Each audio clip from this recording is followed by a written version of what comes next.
ಪ್ರೀತಿಯ ವಿದ್ಯಾರ್ಥಿಗಳೇ, ಇವತ್ತು ನಾವು ಒಂದು ಹೊಸ ಬೋಧನಾ ವಿಧಾನವನ್ನು ಕಲಿಯೋಣ. ಅದ್ರ ಹೆಸರು ಏನಪ್ಪ ಅಂತಂದರೆ ಜಿಗ್ಸಾ ಮೆಥಡ್ ಅಂತ ಹೇಳ್ಬಿಟ್ಟು. ಆ ಮೆಥಡನ್ನು ಕಲೀಲಿಕ್ಕೆ ನೀವೆಲ್ಲರೂ ತಯಾರಿದ್ದೀರಾ?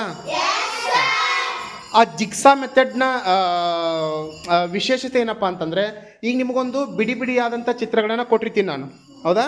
ಈಗ ಕೊಟ್ಟಿದ್ದೀನಿ, ಬಿಡಿ ಬಿಡಿಯಾದಂಥ ಚಿತ್ರಗಳನ್ನು ಕೊಟ್ಟಿರ್ತೀನಿ. ಆ ಬಿಡಿ ಬಿಡಿಯಾದಂಥ ಚಿತ್ರಗಳನ್ನು ನೀವು ಏನು ಮಾಡಬೇಕಪ್ಪ ಅಂದರೆ ಸ್ಪೀಡಾಗಿ ಜೋಡಿಸ್ಬೇಕು.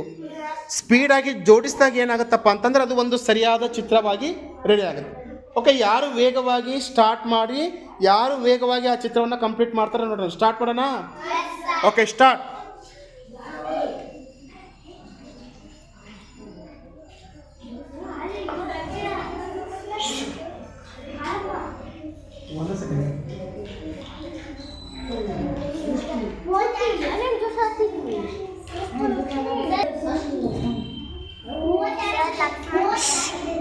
ಉಳಿದ್ರೆಲ್ಲ ಸುಮ್ಮಿರ್ಬೇಕು. Very good. ಫಸ್ಟ್ ಯಾರು ಜೋಡಿಸಿರು? ಲಕ್ಷ್ಮಣ್. ನೆಕ್ಸ್ಟು ಏನಪ್ಪಿ ಅದು? ಹುಲಿ. Very good. ನೆಕ್ಸ್ಟ್ ಇನ್ನು ಹಾಗೆ ಕೆಲವು ಜನ ಜೋಡ್ಸಾಕತ್ತಾರೆ ಹಾಗೆ.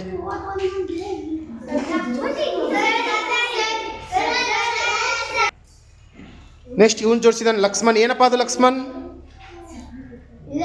Very good. ಇವನು ಜೋಡಿಸಿದಾನೆ ಏನಪ್ಪ ಕಾರ್ತಿಕ್? ಅದು ಜೀಬ್ರಾ. ಓಕೆ, ನಿಂದು ಇನ್ನೂ ಕಂಪ್ಲೀಟ್ ಆಗಿಲ್ಲ.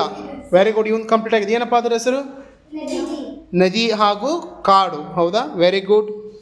ನೆಕ್ಸ್ಟ್ ಇವನು ಇನ್ನೂ ಕಂಪ್ಲೀಟ್ ಆಗಿಲ್ಲ. ಸೃಷ್ಟಿದು ಇನ್ನೂ ಆಗಿಲ್ಲ. Next very good. ಇದು ಏನಪ್ಪ? ಇದು ಪಾರಿವಾಳ. ಇದು ಗರುಡ ಅಥವಾ ಗಿಡುಗ ಅಂತ ಹೇಳ್ತೀನಿ, ಹೌದಿಲ್ಲ? ಎಸ್, ಬೇಗ ಕೂಡಿಸ್ಬೇಕು. ಅವ್ರದ್ದು ಆಗಿದೆ. ಈ ಕಲಿಕೆ ನಿಮಗೆಲ್ಲ ಒಂಥರ ಖುಷಿ ಕೊಡುತ್ತಾ? ಏನು ಯೋಚನೆ ಮಾಡಿ ಇದನ್ನು ನೀವು ರೆಡಿ ಮಾಡಿದಿರಿ? ಇದನ್ನು ಭಾಳ ಯೋಚನೆ ಮಾಡಿ. ಏನು ಯೋಚನೆ ಮಾಡಿದ್ರಿ? ಬ್ರೈನ್ ಸಹಾಯ ತೊಗೊಂಡ್ರಾ? ಗುಡ್.